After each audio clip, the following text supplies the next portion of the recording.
So this is the Isuzu D-Max V-Cross facelift. Now before I start this video and tell you what I think about it, I have to make a confession. I didn't drive this car before getting my hands on this very vehicle, and I do remember seeing it on road. One of the best things about these cars is that people who buy this take it up as a lifestyle and they go to town with it, quite literally. They put in a bull bar, they put in bigger wheels, put in snorkels and give it their own personal touch. But the car itself, the previous generation D-Max, could have used a little bit more. Seems like Isuzu has heard the feedback as they've now come out with a facelift version of it, and this very model is a little bit special. Now, one of the biggest changes to the Isuzu D-Max V-Cross facelift is, well, in the face. It has a new front-end design that now looks a lot more aggressive, a lot angrier if you would.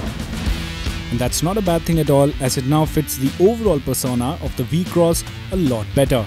This new look comes from several new elements like the new bumper, which is beefier than before and is now complemented by sharper looking fog lamp housings which get a dash of chrome. Speaking of chrome, there's plenty of it all around the car, but the highlight is that new grille which is now sharper, and the chrome element carries on over to the new bi-LED headlights, giving the look of one continuous large grille. The lights also have the new L-shaped LED daytime running lights which add to the aggressive look even more. From the sides, the key differentiators are the new 18-inch alloy wheels which gives the car a premium touch. The V-Cross also gets a new side stepboard that sits more flush than before, and there's a new shark fin antenna that's included in the package too. From the back, however, the car remains the same, and while those chrome bars at the back look fantastic, it is important to point out that this, as well as the bed liner that you see on this unit, are offered as accessories. Overall, from the outside, the car looks a lot more premium than before and has an upmarket feel to it. And the sentiment continues on to the inside of the car as well. Gone is the dual-tone finish that has been replaced by an all-black cabin, which frankly looks a lot better. The brushed aluminium accents on the center console and on the doors have also been blacked out, and the split glove box now gets the V-Cross badging as well. There is use of soft touch leather at the usual touch points on the dashboard, which is a nice touch, but there's no hiding the fact that the V-Cross still uses a quality of plastic at other places, which does not feel premium at all. Adding to that non-premium feeling is the touchscreen infotainment system, which just feels dated and too basic to be in a car that is being sold at this price. Also, missing panels like these don't really help its case. Other than that, the seats have been reprofiled and the top spec model gets perforated leather upholstery. There's a new instrument cluster too, and now it has roof mounted speakers as well. And that pretty much wraps up the big changes that the car has got. All in all, these additions and changes bring a sense of a better value for money in terms of the design and the feel-good factor as compared to what you previously got with the older V-Cross.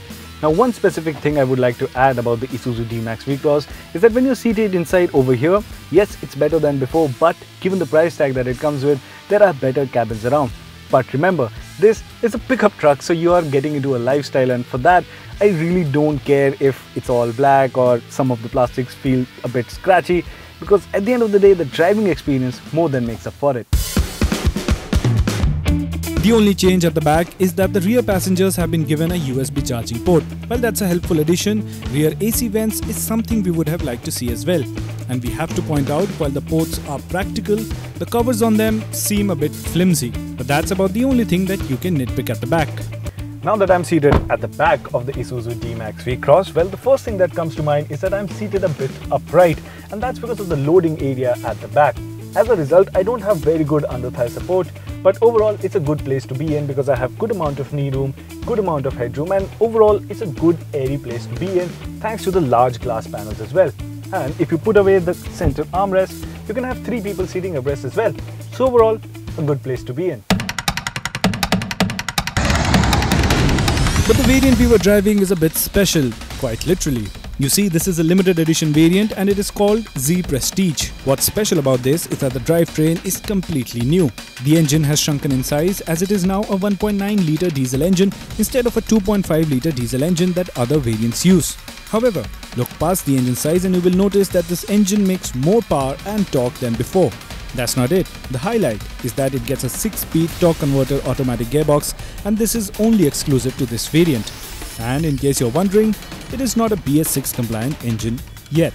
As is the case with all Isuzu engines, this one too is smooth as butter and is a very well refined motor. The engine pulls linearly and the gearbox offers seamless shifts if driven with a light foot. Ask more of it and it does take a moment before deciding what to do.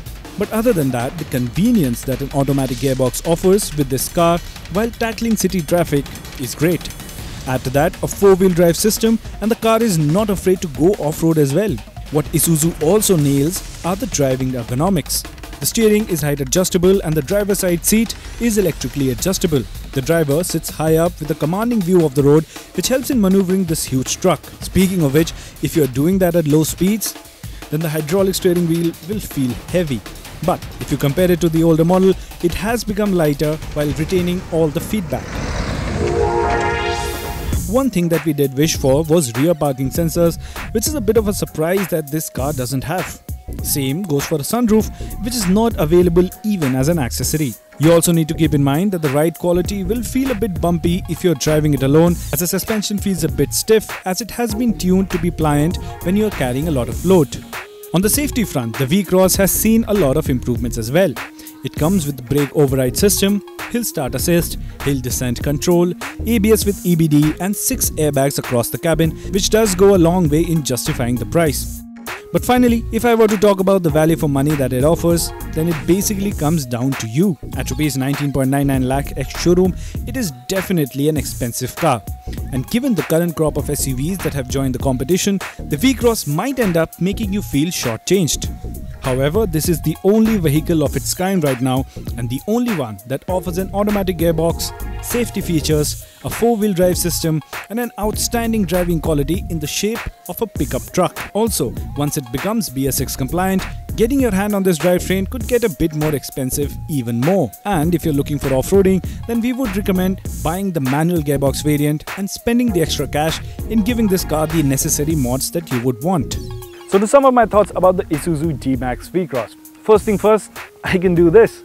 Secondly, now that it gets an automatic gearbox, it's a good city car as well, and it already was a good highway car and was good at off-roading too. So now it's pretty much a great car in every driving condition. The only question that you need to ask yourself is how badly do you want this over an SUV?